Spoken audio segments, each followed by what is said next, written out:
Bonjour, vous voulez rejoindre un événement d'Archéotopia, une autre voie pour l'archéologie, et vous vous demandez comment faire pour vous rendre sur Discord, qui est l'espace que vous êtes en train de voir actuellement, et notamment aussi comment faire pour avoir les documents qui sont partagés à l'occasion de ces événements.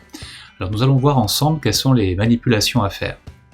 Pour obtenir le lien Discord qui vous permettra de pouvoir participer aux événements d'Archéotopia, soit vous pouvez à partir de notre page d'accueil que vous avez devant vous et du bandeau « Inscrivez-vous à nos événements », cliquez directement sur ce bandeau pour pouvoir accéder aux différents événements de l'année. Alors certains événements arriveront plus tard en visibilité, comme par exemple ici vous avez Vivre la science de l'intérieur. Vous pouvez cliquer dessus pour arriver directement sur la présentation détaillée de cet événement et vous inscrire. Alors normalement vous inscrire, le bouton est ici, si ce n'est que là les ventes sont achevées. Alors c'était un événement gratuit, mais il peut y avoir également des événements payants. Et donc en cliquant sur le bouton, vous serez amené à recevoir un courriel avec le lien d'invitation pour participer à notre événement. Un autre moyen de pouvoir obtenir les informations sur les événements, c'est de regarder notre calendrier.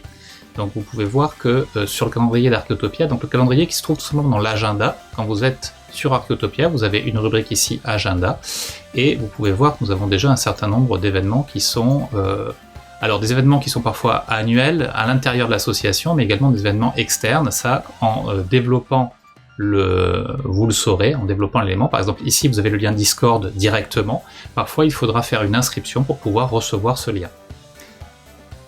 Et donc une fois que vous avez ce lien, nous allons pouvoir passer à la suite des manipulations.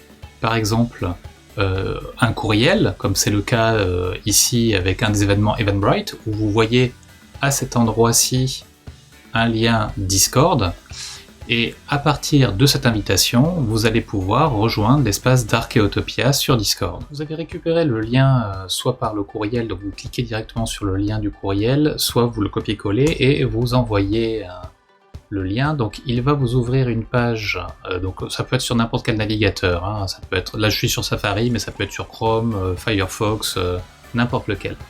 Il va donc ouvrir cette page d'accueil. Vous allez mettre votre nom, alors moi j'ai un nom qui est un peu long, qui servira de pseudo, que vous avez bien lu et accepté, de continuer. Il va vérifier que vous soyez un humain, ce qui peut paraître surprenant, mais il y a des petits malins qui s'amusent à polluer le serveur, donc il faut bien pouvoir y répondre, ainsi que votre date de naissance. Alors cet élément-là est important, puisque, alors vous n'êtes pas obligé de mettre la vraie date de naissance. Moi par exemple je vais mettre une date de naissance qui ne correspond pas, mais c'est une obligation légale pour eux afin de pouvoir répondre aux besoins de limite d'âge qu'il y a sur les serveurs. Et alors là, quand vous arrivez sur terminer l'inscription et qu'il vous demande le mail et le mot de passe, vous n'êtes pas obligé de remplir ces éléments-là. Si vous voulez créer un compte pour pouvoir réutiliser en fait l'accès Discord que vous avez créé, c'est important. Mais si vous ne souhaitez pas, vous cliquez en fait tout simplement sur la croix qui est ici, et comme ça, vous accédez à notre serveur, et en sélectionnant, vous voyez que vous pouvez aller directement. Donc après, il vous suffit sur la partie ici où c'est marqué salle de conférence, de cliquer. Il vous rappelle qu'il est interdit effectivement, enfin vous n'avez pas la permission de parler, c'est normal. Sur la salle de conférence en fait, seuls les intervenants peuvent parler. On va voir comment on fait pour pouvoir poser les questions. Donc vous cliquez sur OK évidemment, et ainsi vous rejoignez la salle de conférence. Donc vous pouvez parler dans cette salle, de toute façon ça ne gênera personne. C'est pour ça d'ailleurs que le micro ici est indiqué sur muet.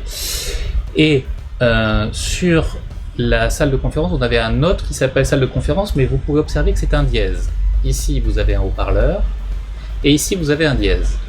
Donc, en allant sur le dièse, vous pouvez ici mettre le message combien de temps prend une mission, par exemple.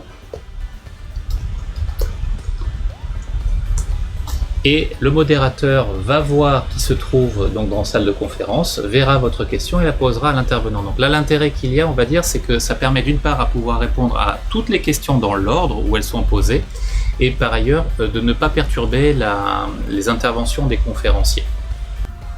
Un autre point important, c'est quand vous êtes en salle de conférence et que vous allez devoir pouvoir voir les présentations ou diaporamas des intervenants.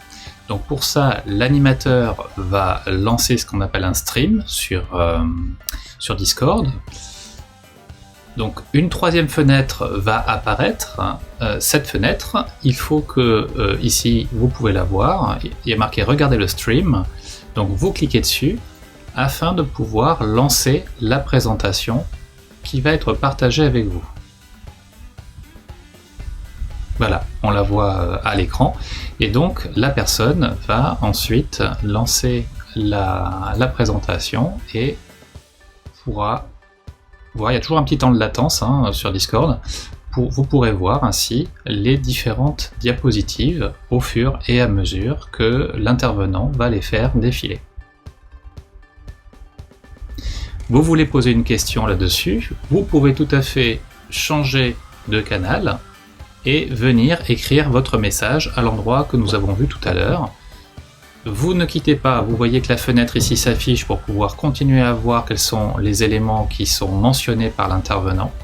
Si vous voulez la voir en plus grand, il faut revenir dans la salle de conférence afin de pouvoir avoir accès à nouveau à l'ensemble, sur plein écran on va dire, de la présentation. Si jamais, cela peut arriver, ici en haut on voit qu'il y a différentes options possibles. Si vous cliquez sur grille, vous verrez à nouveau les différents cadres avec ces intervenants. Si vous n'avez pas directement ceci, vous voyez ici focalisation, et la focalisation vous permet d'avoir un plein écran pour ce qui est de la présentation qui va être principale. Donc nous vous souhaitons de belles découvertes sur le serveur d'Arkeotopia et à bientôt.